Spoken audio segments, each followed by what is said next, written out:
Blessed night, everybody, again. Got to big up my Jesus here. I want to share a testimony with you. The Word of God says in Matthew chapter 6, verse 11, that as Jesus taught us to pray, He asked us to pray for our daily bread. Daily bread. And do you remember when the children of Israel was hungry in Exodus 16, and God, manna fell from the sky. He provided them food, and Moses would have told them those were any right for the next day. Yeah, God do these things to teach dependency on Him. And He said, ask for your daily bread. So sometimes persons feel offended when feel a bit ashamed when they don't have it, when they don't have it all the time. I don't got it all the time. It's okay if I'm not a millionaire. My father is a millionaire. Yes, man. So I'm stepping on goal. So all my provision, I have to go to him, and nothing is wrong with that, because we have been living in such a prideful time, fulfilled with time, that we don't want to tell anybody about what God does for us, or the fact that we are in lack, because we are thinking that people are going to think that, oh, we experienced that. But all things that we need, God provides. And even in state of lack, there's a reason for it. And so I want to share my testimony, right, with you. It was what, last week, Ash Wednesday. It was Ash Wednesday. It was kind of a bit tight week financially. It was tight. And so on Ash Wednesday, I went to fasting, as my husband gave me money to shop, right? So I had my supermarket money. And, when it was offering time, the pastor asked for sacrificial offering. I had planned to drop $100. But then again, as I sat in my seat, the Lord started to minister to me, and I felt led to give more. I said I was going to give 1,000. But then again, by the time I reached my car, I got up. I said I'm going to give $2,000.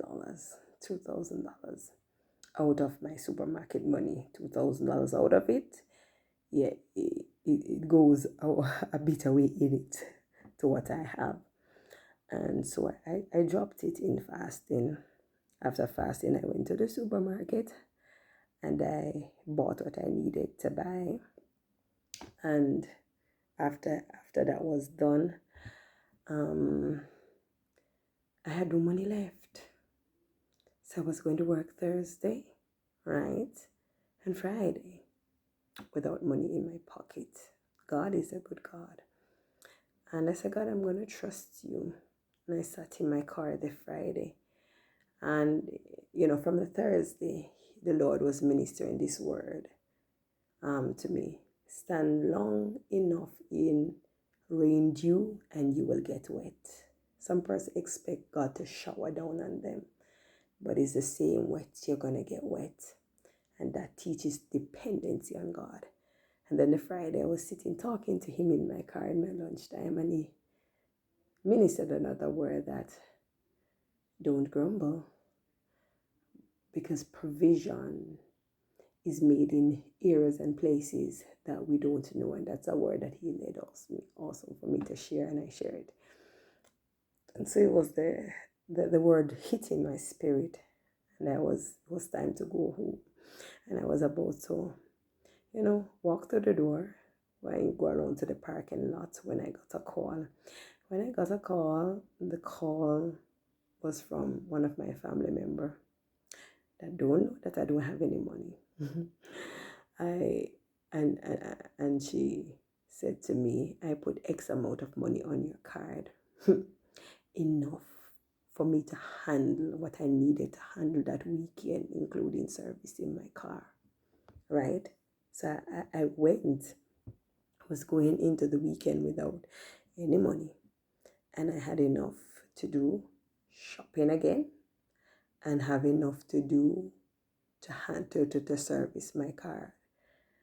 And you look at the goodness of the Lord. Some persons you may not want to see, and it was so wowing to me and amazing to me. And sometimes we don't want to depend on God.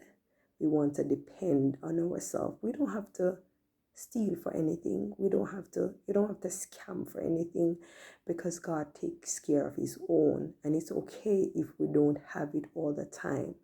And I remember myself as a little girl, rising to go to school, and when I would dress, I put on my clothes. I would just dress, put on my clothes, and whatever, and ready, put my bag on my back, and I said, "Daddy, lunch money." I just said, "Daddy, lunch money," and Daddy handed it to me, because Daddy would have made provision already. And that's level of dependency, and that is for Jesus. I don't have it all the time, and that's okay. We don't have it all the time. That's okay. But he knows when we are dressed and going out, he wants us to have that blind faith. Like when I put on my school uniform as a child and expect that I'm getting dressed for school, I'm shower and all of that. You know this, that I'm going to need my lunch money. Yeah. God knows that I'm going to need some money. He knows what needs to handle. He knows my bill needs to be taken care of. But to show you how the goodness of the Lord is, and how we ought to live dependent on it. So that was the Friday. So the Monday I went to work, this Monday, yes. So that was a Friday. I got a blessing. That was still riveting my spirit. Stand long enough in rain, dew, and constant rain, dew, you'll get wet. And I remember I saw, a nice dress. And I saw a nice dress, and I said, wow, this dress is too expensive. Not right now. Based on my priorities right now, I can't handle this stress right now. And I happened to have a conversation that day, with somebody that I would consider my prayer partner. And yes, and we were just talking about dress and the site itself. And and she was saying that treat yourself. I said, not right now. And I remember the individual said to me, she said, all right, I'll call you back in half an hour. I'll call you back a little bit more. And she said to me, after half an hour, check your account.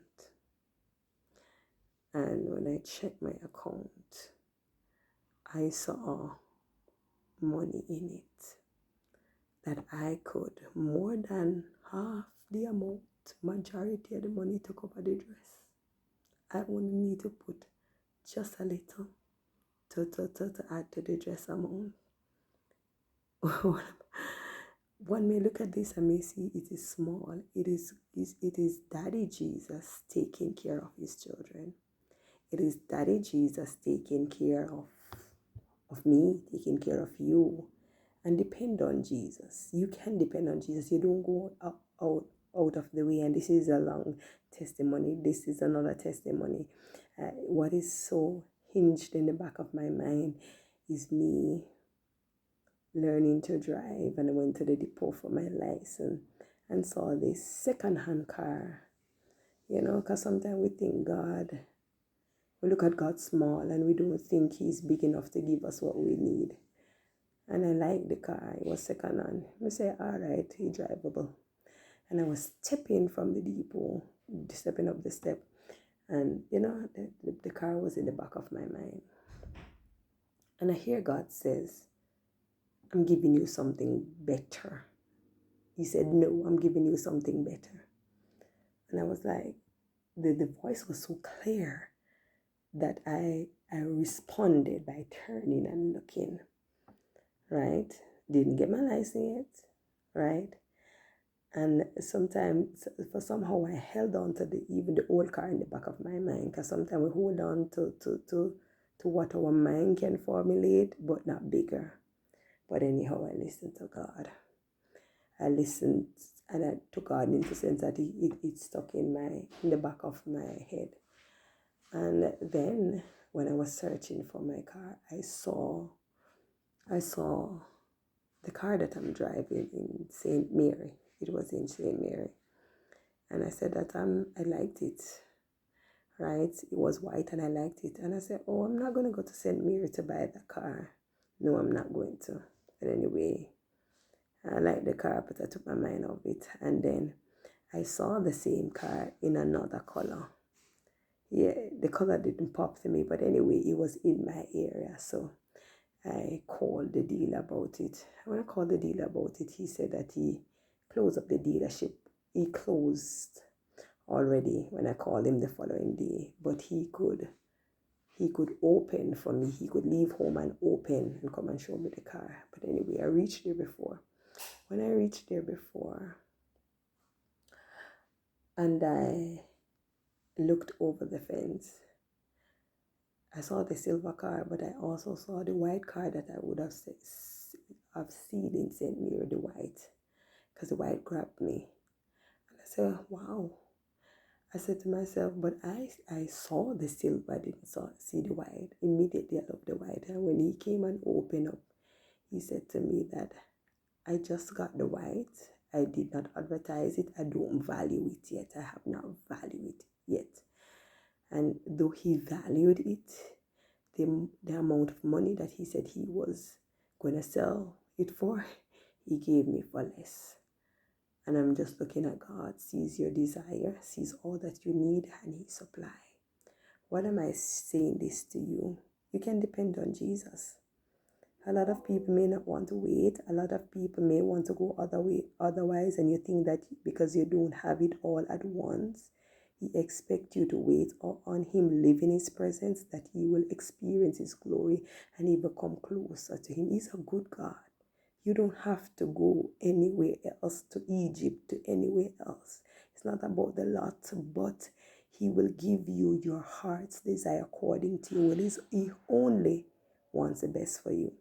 And so, yes, Jesus is a good God.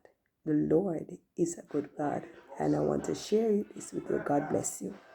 And do take care.